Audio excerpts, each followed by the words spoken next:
میرا سوال مفتی حضرات سے ہے کہ میری رہائش یہاں پہ یو ایس اے میں ہے. ٹھیک ہے. یہاں پہ میں جم جایا کرتا ہوں. آپ لوگوں کو پتہ ہے کہ جم میں گانے بھی لگے ہوئے ہوتے ہیں. تو آج کل رمضان چل رہا ہے, تو میں اس کو اوائڈ کرنے کے لیے میں کیا کرتا ہوں کہ میں کانوں میں ہیڈ فونس لگا لیتا ہوں. میرے ہیڈ فونس میں نوائز کینسلیشن بھی ہے, تو جس کی وجہ سے کیا ہوتا ہے کہ آواز کا گانوں کی جو آواز ہے وہ میرے کان میں نہیں آتی ہے. صحیح ہے. اور ساتھ ہی میں قرآن لگا لیتا ہوں اور ترجمے کے ساتھ.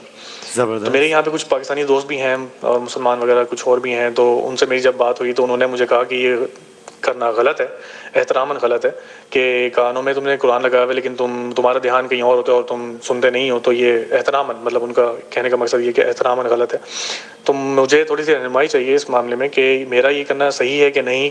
ٹھیک قبلہ. جی بالکل. قرآن جو ہے چونکہ اس کے لیے بارہا قرآن میں حکم ہے کہ جب قرآن پڑھا جائے اس کو غور سے سنو, خاموش ہو جاؤ. اس کے ادب و احترام کا ایک الگ تقاضا ہے جو عام چیزوں کا نہیں ہے. ایک عام ذکر الہی ہے اور ایک قرآن پاک, اس میں فرق ہے.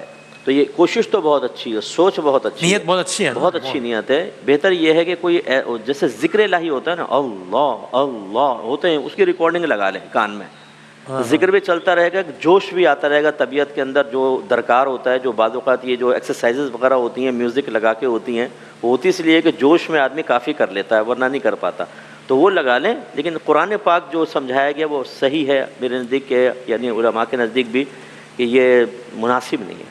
اچھا, کوئی حمد یا کوئی نعت وغیرہ لگا, مطلب وہ وہی ہوگا پھر وہ ذکر الہی, چونکہ نبی کا ذکر, اللہ کا ذکر, اس لیے ذکر الہی جو ہے ویسے تو اللہ کا ذکر ہی ہے, لیکن اس میں پھر بھی اس کے مقابلے میں کام ہے. یہ نعت لگا لیں چلیں, قرآن کے مقابلے میں یہ پھر بھی صحیح ہے. لیکن اگر قرآن بھی وہ لگا لیتا ہے, گناہ گار نہیں کہیں گے, یہ بتائیں نا, وہ غیر مناسب ضرور کہیں گے, گناہ کی حد تک نہیں جائے گا. صحیح ہے. آپ کی کیا رہے اس میں؟ میں تو ادب کے ساتھ اختلاف کروں گا, لیکن دیکھیے بہرحال جی بالکل, یعنی حمد ہے, نعت ہے, قصیدے ہیں, یا اسی طریقے سے دعائیں ہیں, دعائے کمیل ہے, دعائے مشلول ہے, اس طرح کی کوئی بھی چیز لگائی جا سکتی ہے انکلوڈنگ قرآن مجید بھی. اور اس طریقے سے اگر وہ اپنے آپ کو ٹیون کر لیتا ہے قرآن مجید کے ساتھ, اس کے ترجمے کے ساتھ, تو میں اس کو اپریشیٹ کروں گا. ٹھیک ہے. یعنی ایک ہماری بات جو پچھلے دنوں بھی شاید سحر میں زیر بحث آئی تھی کہ قبلہ میں سوال یہی تھا کہ اگر مختلف درجہ بندی کر لی جائے تو ظاہر یہ تو بہت اچھا ہے, مناسب ہے کہ قرآن کریم پڑھنے کے لیے الگ سے وقت نکالا جائے, وہ تو بیسٹ ہے. اب اگر کوئی نہیں کرتا ہے کام تو ایک بیسٹ چیز نہیں کر رہا, وہ تو ٹھیک ہے, لیکن کیا دوسرے درجے میں یہ مناسب ہے کہ وہ عام معمولات زندگی میں ڈرائیو کرتے ہوئے, رننگ کرتے ہوئے, یہی سوال ہے نا, رننگ کرتے ہوئے, جاگنگ کرتے ہوئے, کان میں ایئر پوڈس پہ, اب اس کو پتہ ہے اگلے 40 منٹ ہیں میرے پاس, تو وہ قرآن اور ترجمہ خود لگا لے وہ, تو آپ کی رائے ہے کہ اس میں کیا مناسب ہے؟ اور آپ اس میں ٹھیک ہے کہہ رہے ہیں کہ قرآن نہ لگائیں, لیکن یہ کہ ڈاکٹرز بھی کہتے ہیں کہ جب کھانا کھا رہے ہو نا تو یہ ٹی وی وغیرہ نہ دیکھیں. اس کی وجہ یہ ہے کہ آپ کا ذہن دو جانب مشغول ہو جاتا ہے, آپ کی کنسنٹریشن کھانے کی طرف ہونی چاہیے, اس پہ باڈی پر, معدے کے اوپر سائیڈ ایفیکٹس ہوتے ہیں. اس کا مطلب یہ ہے کہ اگر اس وقت کھانا کھاتے ہوئے بھی کسی اور طرف توجہ کی جائے تو باڈی غلط اثرات قبول کرتی ہے.